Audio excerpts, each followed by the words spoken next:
is more or less a thug, barely literate. So yeah, he can carry on. Well, I saw something in the Newsweek this week, something completely not related at all. The Lagos-Ibadan Expressway is in the news again, and I hear that 7 companies have submitted bids for the rehabilitation of the Lagos-Ibadan Expressway. Now, I thought 2 companies were given contracts to fix that road already, Julius Berger and I think Cetraco. I can't remember the other company. I don't know. What is really going on there? A number of people have said that perhaps it is something spiritual about that expressway, which is odd. It's the new Onitsha-Owerri road. Yes. Because I remember growing up, and from the 80s to the 90s, that road kept being re-awarded. It finally got fixed after like 30 years. You know what's most odd for me is that if it is spiritual, there are many of those churches. They just come out, come out to the road, pray or something. Pray so that the spirits can go and we can have a road there, because it's a major road. It's a major road because such a thing can help to decongest a place like Lagos. They can say if Lagos is too congested, Ibadan is 30 minutes, 45 minutes away. Satellite towns can start springing up. Exactly, and then it will affect a lot of things. Land prices are going to come down. All kinds of things. All kinds of things can happen. And well, by Courtney now this, I don't know. Well, the good thing is that it's been talked about. Hopefully, this leads to some finality. Hopefully, the road gets fixed eventually. Finally, now Soyinka. Wale Soyinka and Chinua Achebe in the news, and they granted a very interesting interview, which I thought was very nice and honest, but I think the headline got a lot of people angry when he said Chinua Achebe was not the grandfather of literature in Africa or something. But we all know Wale Soyinka to be a very honest man. Yes, he speaks plainly, and he has earned the right to speak like that. There are not a lot of people who have earned the right to speak plainly and just say what's on their minds. But we need to understand that there seems to be a subculture of people who are intent on comparing both men. It's like comparing Ronaldo and Messi.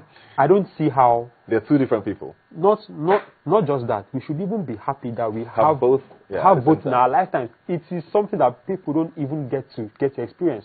So when you spend all your time comparing their works, you lose something of enjoying that we had them with us at all, and that should be our focus really. Not trying to play off headlines because that's what all the news are just doing. The lesson for me from this was people don't read.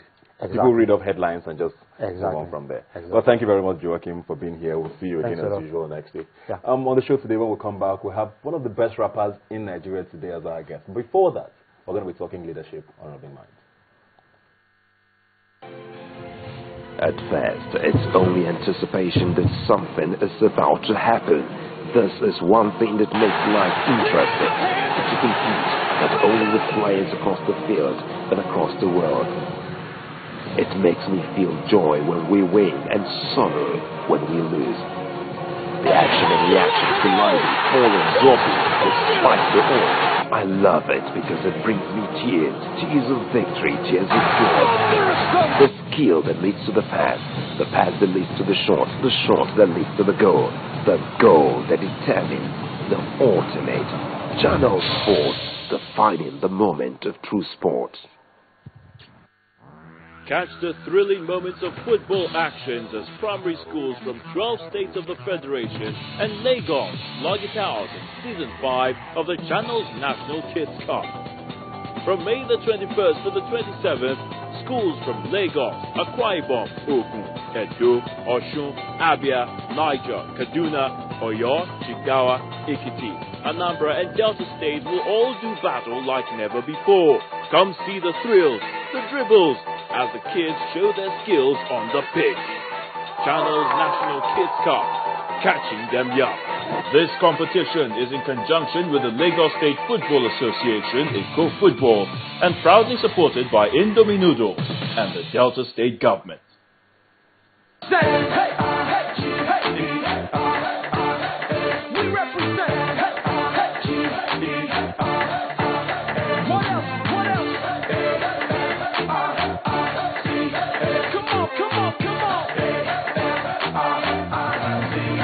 Let's go. Let's dance now, it is my turn.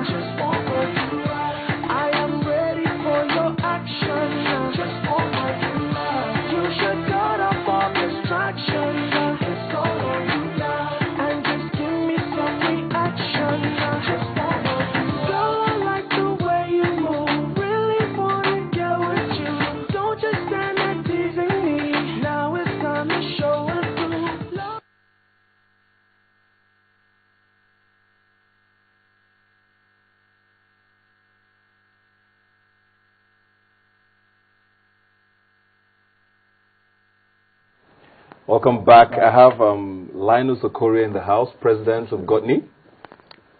Great. My very good friend. Thank you very much for being here today. Great to be here today. First, what is Gotney, first of all? What does that stand for? Gotney is Guardians of the Nation International Gotney, basically a leadership development organization that is committed to grooming leaders that will help transform our country and make our country work.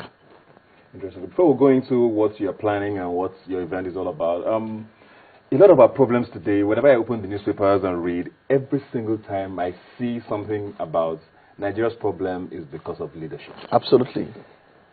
Why is this such a problem? We are 160 million, 170, 200 million, depending on who you ask. Yes, please. Why can't we find good leaders in this country? Because the challenge is that everybody complains about leadership, everybody talks about the challenge of leadership, but a lot of people have not deliberately groomed leaders. They have not positioned an institutional framework that will provide the opportunity for leaders to be groomed.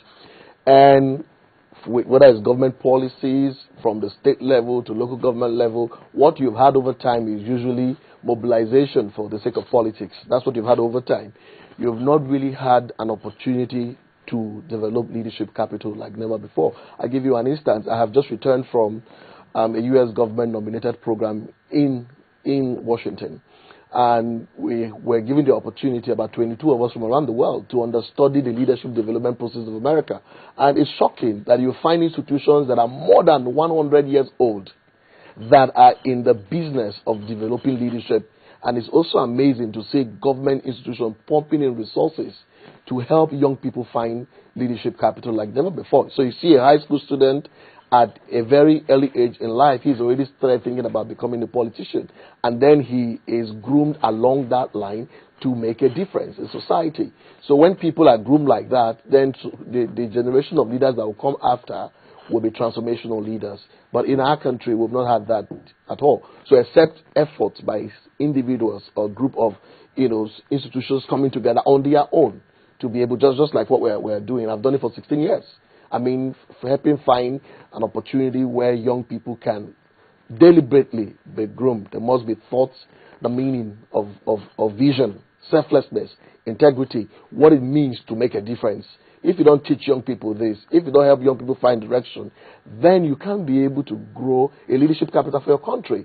Otherwise, in the next 10 years, 15 years, we will still be complaining, and then nothing happens. One of the biggest complaints as well is the fact that people say they don't let us in. I was watching the news over the week, and I saw that the former Pakistani Prime Minister Nawaz Sharif was coming back as Prime Minister. He just won an election. And it's sort of what we get complaints about in Nigeria as well, where we say the same people have always been in governments over and over and over. How much of a problem, how guilty are we as Nigerians now? Absolutely. The voting Nigerians, the followers, how much of a problem is it that we do not do enough to break in, if that's a good word? Yeah, the truth of the matter is that, the people of this country, they've not worked so hard like never before to ensure, that each person is working in synergy with groups and institutions to be able to ensure that they can be part of the process of ensuring that only quality people emerge in the leadership process, and all of that. What we've had rather is why we have not made that happen. But what I am raising and my team is the possibility of ensuring that, we set standards, set an agenda that is clear, that it's possible that in the next couple of years, we must have groomed leaders that are available in the political space. Haven't you been faced situations whereby you find all of the people coming out for positions, for instance, are in the same block, and you have the challenge of, who should I choose among them? They are still the same kind of people. So it means that, absolutely. So what we are trying to say is that, we must begin to invest in the next generation of leaders, such